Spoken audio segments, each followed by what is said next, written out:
Solar-powered water extraction is a promising and sustainable solution to meet the global demand for clean water. There are two main approaches to creating water from solar energy, one utilizing electricity generated by solar panels, and the other harnessing the heat of the sun for condensation. The first approach involves converting solar energy into electricity through the use of photovoltaic cells.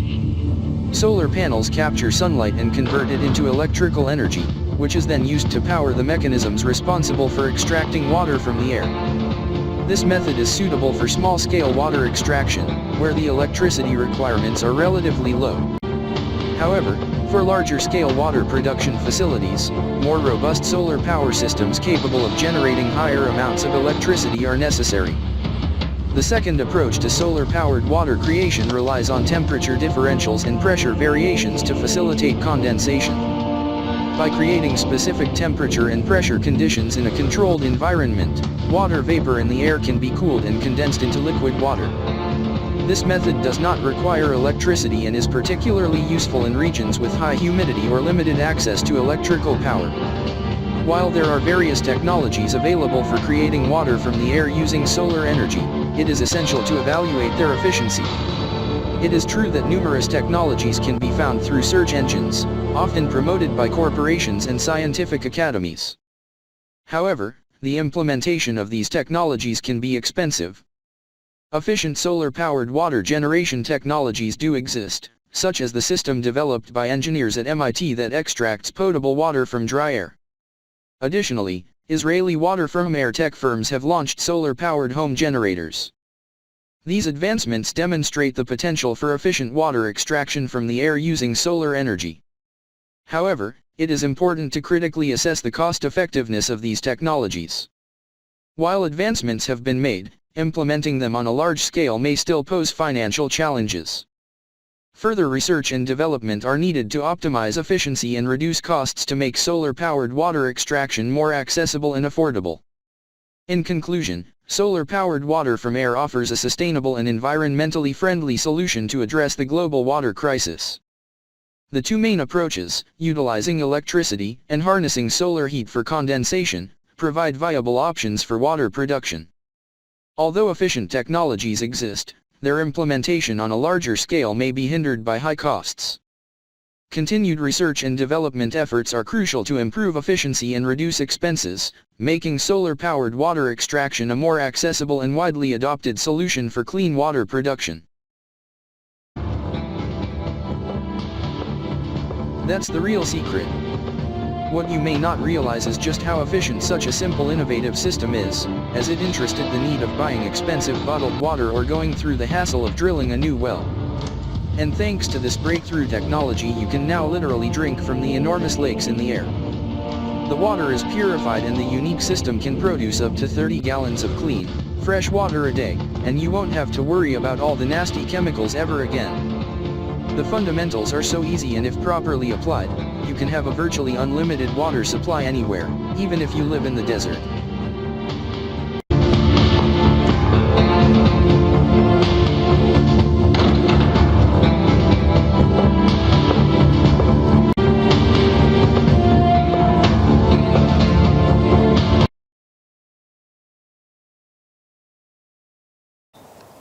Hi, my name is Eric Torbeck, owner of Do Right Solar, and I'd like to give you an overview of a solar water still that I've developed and offer for sale. First of all, what is solar water distillation and why would one do it?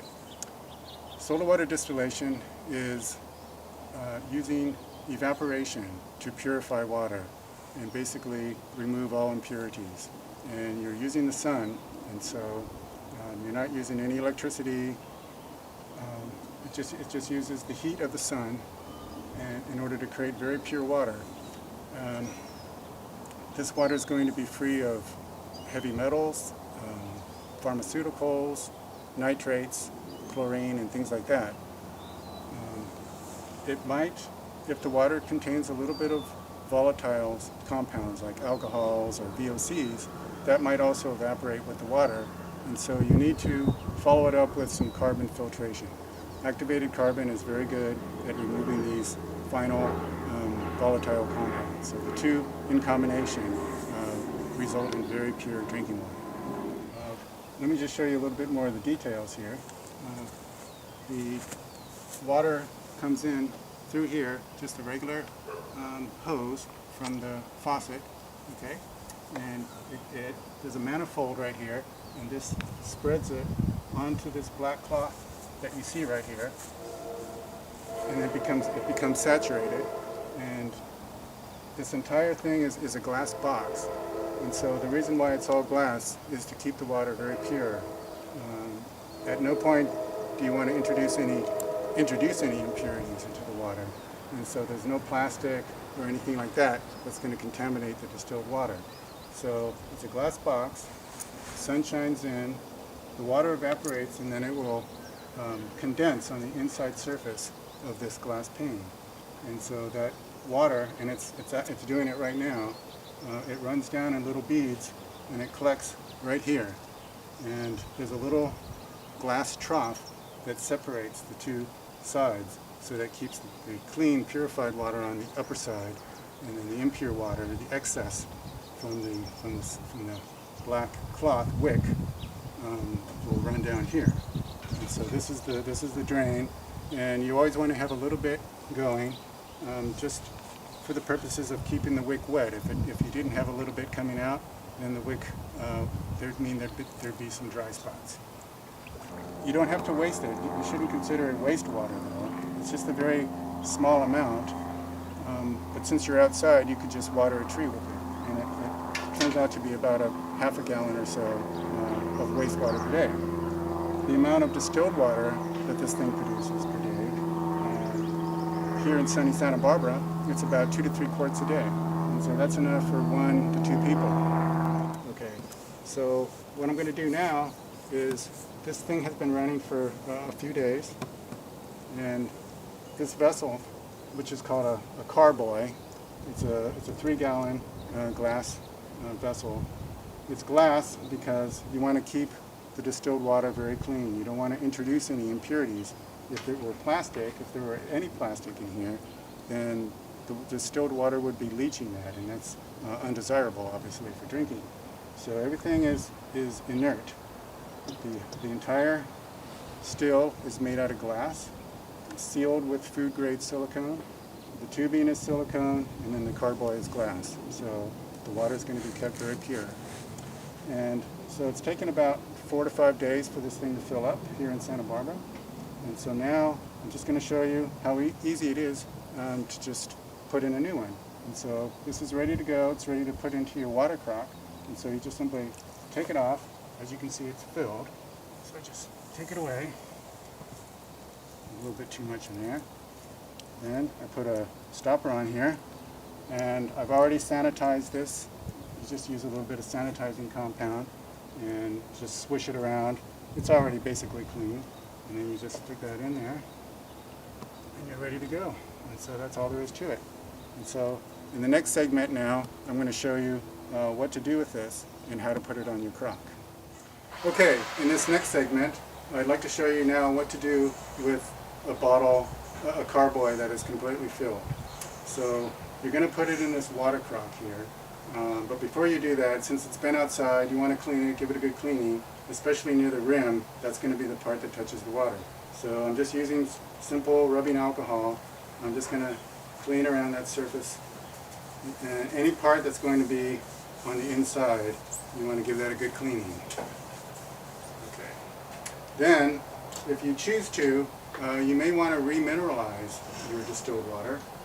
Some people feel that that's necessary. Others feel it's perfectly fine without minerals, but if you choose to, then I have some remineralizing powder. We offer it for sale. Very simple. It's just bath salt, Epsom salt, regular table salt. I use Himalayan pink sea salt, and also some calcium chloride. So I just put about a teaspoon in here, just like that. And I'm going to give that a good shake. So I put my stopper on here. And the water is nice and warm, so it's going to dissolve pretty easily. So I just give it a good shake. Just like that. Okay. The next thing is you want to now put it on your carboy. And so it's about 35 pounds, so you have to be able to lift 35 pounds. And you just stick it in here like this. And you'll see that the point at which it starts coming out is when the water level hits the lip of the carboy, and then it will stop.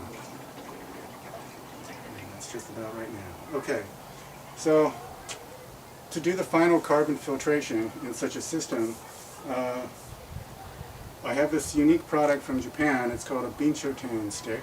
It's an actual oak twig, and it's been pyrolyzed. It's a Japanese tradition. They've been doing it for centuries, and they create activated carbon. And so you can just stick a few of these twigs inside your water crock, and it will do the final carbon filtration. You do have to let it sit for a few hours at least before drinking, say overnight. And then it's ready to go. And so there you go. Thank you.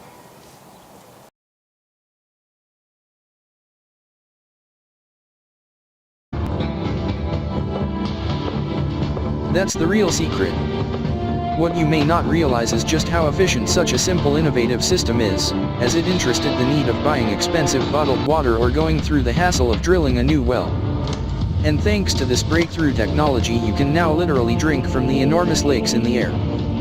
The water is purified, and the unique system can produce up to 30 gallons of clean, fresh water a day, and you won't have to worry about all the nasty chemicals ever again. The fundamentals are so easy, and if properly applied, you can have a virtually unlimited water supply anywhere, even if you live in the desert.